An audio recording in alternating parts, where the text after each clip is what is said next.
বন্ধুরে আমের বাগানটা আমার পছন্দের খাবার লইয়া আইসো বানাইয়া তুমি।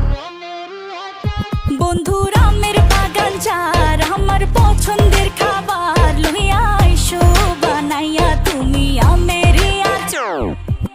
তোর লাইগা হানুমামি হিমসাগরের আম, আনতে না পারলে দিন জ্বালাইয়া বাগান।